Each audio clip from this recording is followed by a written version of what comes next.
unofficial trade of foreign currencies is banned in Nepal. According to law, foreign currencies can only be exchanged through money exchange centers authorized by Nepal Rashtra Bank.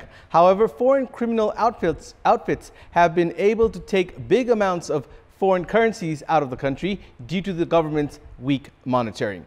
Good morning, I'm Abhyuday Shrestha, and these are the headlines of the hour. Money exchange companies found involved in the cyber attack of the banking system. Stolen money easily exchanged to US dollars due to central bank's weak monitoring. Government refuses to clear the dues of local contractors who worked with Italian company CMC in Melamchi drinking water project. Local laborers to be provided compensation on humanitarian grounds. British Prime Minister Boris Johnson faces a double defeat in the Commons after MPs turned down his motion for a general election after backing a bill aimed at blocking a no-deal Brexit. And Matteo Berrettini advances to the Grand Slam semifinals for the first time at US Open. Belinda Bencic makes it to the semis from the women's side.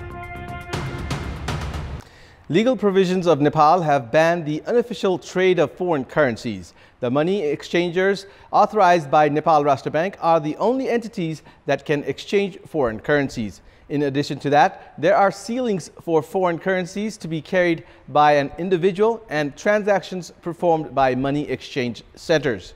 However, the government monitoring has remained feeble as foreign criminal outfits have taken hundreds of thousands of US dollars away from Nepal. 3 Nepalese were arrested with a group of Chinese hackers involved in withdrawing a large chunk of money by manipulating the electronic network of 17 banks of Nepal. The arrested Nepalese, however, were not the hackers themselves. They are alleged of exchanging the Nepalese currency withdrawn by the Chinese hackers to US dollars. These Nepalese, who were operating foreign exchange centers in Tamil, had the certification of Nepal Rashtra Bank.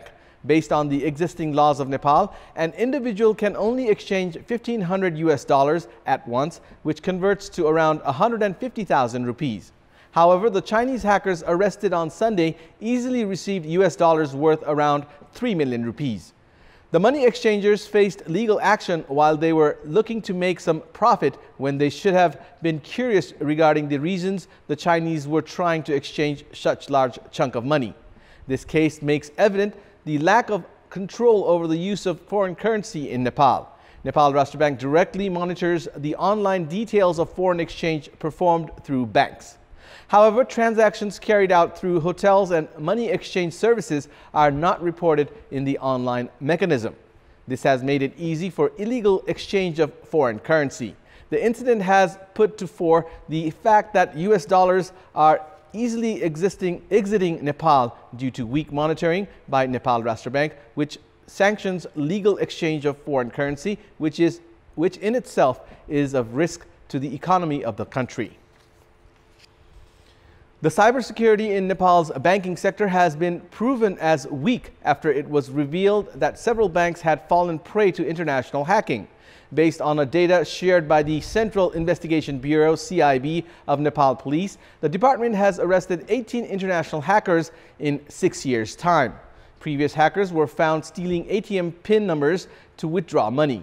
However, this time, hackers took control of the whole online network of banks to withdraw hefty amounts. The question that now lingers is, what are the level of actions that these hackers will now face?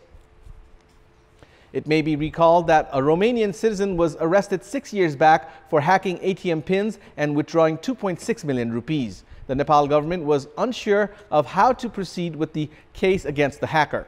The police had jailed the Romanian national for investigations under banking fraud case. However, following the incident, the CIB also filed a similar case against 18 individuals for stealing 250 million rupees. Only last Sunday, Nepal police arrested several Chinese nationals in a bigger hacking scandal. The police have filed 3 separate cases for bank fraud, cybercrime, and organized crime against these Chinese nationals. Should the individuals be proven guilty of cybercrime or banking fraud along with organized crime, they will be sentenced for up to 9 years in prison. All eyes are now on the financial bench of High Court Patan on how it will deal with the case. In In any case, the banking system of Nepal has seemed weak following all these incidents. Experts have warned of a more serious situation in future if appropriate measures are not taken at the earliest. Likewise, experts have also suggested that the state's legal system should be time relevant. We'll take a short break here. We have more news coming up. Welcome back. The government has decided not to clear the dues of the local contractors and vendors that had worked in the Melamji drinking water project with the Italian company CMC. The Drinking Water and Sanitation Ministry, however, has decided to provide compensation to 680 local laborers on humanitarian grounds. According to the vendors and the contractors, the Italian firm is yet to pay 1.65 billion rupees. The Italian company had left the project stranded as only around 5% of the project's works are yet to be completed. The wages will cost around 30 million rupees. Chinese firm Sino-Hydro is said to take over the project. Secretary at the ministry, Madhav Belbase, said that a political solution could help to avoid any delays. At the meeting held yesterday, parliamentarians questioned why the stalled project was yet to resume even after 9 months. The parliamentarians also criticized the ministry for unmanaged pipeline expansion. Welcome back. In our Public Voice segment, we had asked the residents of the Eastern District of Parvat what should be done to help make the tourism year 2020 a success. Let's take a look at what they had to say. Public Voice. स्थानीय स्तरदेखि देशव्यापी रूपमा पर्यटकीय धार्मिक सांस्कृतिक पर्यटकीय स्थलहरूको पहिचान गर्नुपर्छ। बाहिरबाट आउने पर्यटक तथा आन्तरिक पर्यटकहरूले सामाजिक सुरक्षाको चाहिँ प्रतिबद्धता दिलाउनु पर्छ। सांस्कृतिक सम्पदाहरू रहेका छन्, तिनीहरूलाई प्रचार क्रम चलिरहेकै छ। बाटो त आएको छ तर बाटोहरू पनि राम्रो छैन, ठाउँ-ठाउँमा खाल्टाखुल्टी परेको छ, त्यसलाई राम्रो बनाउनु पर्यो। पर्यटकका लागि चाहिँ सेवा सुविधाहरू चाहिँ विस्तार गर्नु पर्यो। अब उनीहरूले चाहिँ चाहेका चाहिँ सेवाहरू उपलब्ध गराउनु पर्यो सरकारले। स्थानीय स्तरमा रहेको कला संस्कृतिहरूलाई जगेर्ना गरेर तिनीहरूलाई चाहिँ उजागर गर्नु पर्यो। And it's time now for our segment Public Pulse, where you text us with your opinion. Public Pulse. And here's the question. What do you term the situation where tasks aren't carried out without the involvement of agents at the airport customs? Your options are A, influence of middlemen, B, involvement of officials, and C, heights of anarchy. The voting is on. Type NEWS, select your option A, B, or C, and send it to 34001 to share your opinion with us. And it's time now for the sports news. Sports news. Nepal plays against Kuwait tonight in its first match of the FIFA World Cup qualifiers. The match is scheduled for a 10:45 p.m. kickoff Nepal time. Speaking at the pre-match press conference on the eve of the fixture, head coach of Team Nepal, Johan Kalin, termed Kuwait's team strong and has said that Nepal will play to win. Kalin added that the team had prepared well for the match. Kuwait coach Romeo Zozak said that his team would respect the Nepalese side and expressed his confidence of securing a victory. Playing for the first time against Kuwait since 1982, Nepal has never won against the nation in 6 encounters so far. In the 22 matches against Kuwait, which has already been played at the FIFA World Cup, Nepal has scored only once. The 8th edition of the ACC Under-19 Asia Cup Cricket Tournament will kick off in Sri Lanka today. 2 matches under Group A will be played on the first day of the tournament today. Defending champions India will take on Kuwait, while Pakistan will face Afghanistan in the matches that will start at 10:15 a.m. Nepal time. Nepal is placed in Group B alongside Sri Lanka, Bangladesh, and United Arab Emirates. Nepal will play their first match of the tournament against host Sri Lanka tomorrow. In the last edition of the ACC Under-19 Asia Cup, Nepal had reached the semi-finals. India is the most successful team, winning 5 Under-19 Asia Cup titles. And it's time now for our special segment, Glorious History.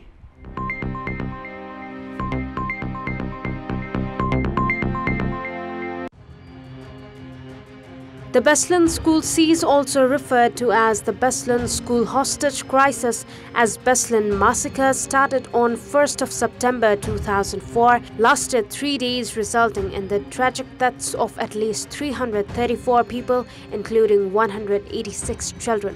The crisis began when a group of armed Islamic militants, mostly English and Chechen, occupied school number 1 in the town of Beslan.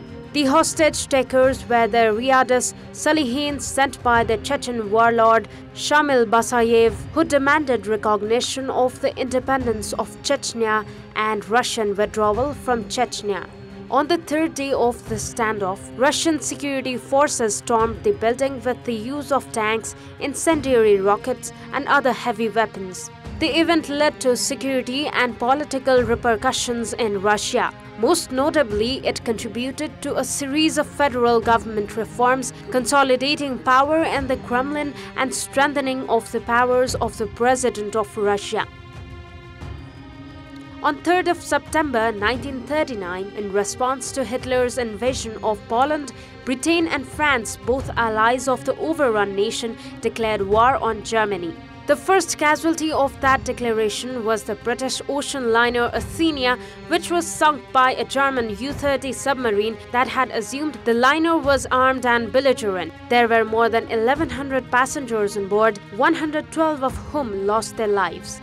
Of those, 28 were Americans, but President Roosevelt was unfazed by the tragedy, declaring that no one was to thoughtlessly or falsely talk of America sending its armies to European fields. The United States remained neutral. As for Britain's response, it was initially no more than dropping off anti-Nazi propaganda leaflets.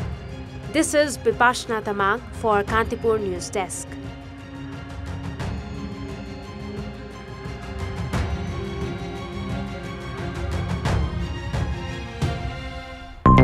And now, before wrapping up, here's a look at the top stories once again.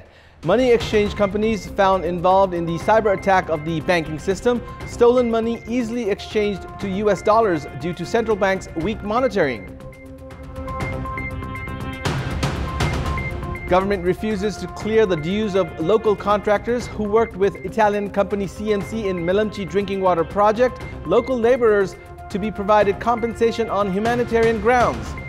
British Prime Minister Boris Johnson faces a double defeat in the Commons after MPs turned down his motion for a general election after backing a bill aimed at blocking a no-deal Brexit.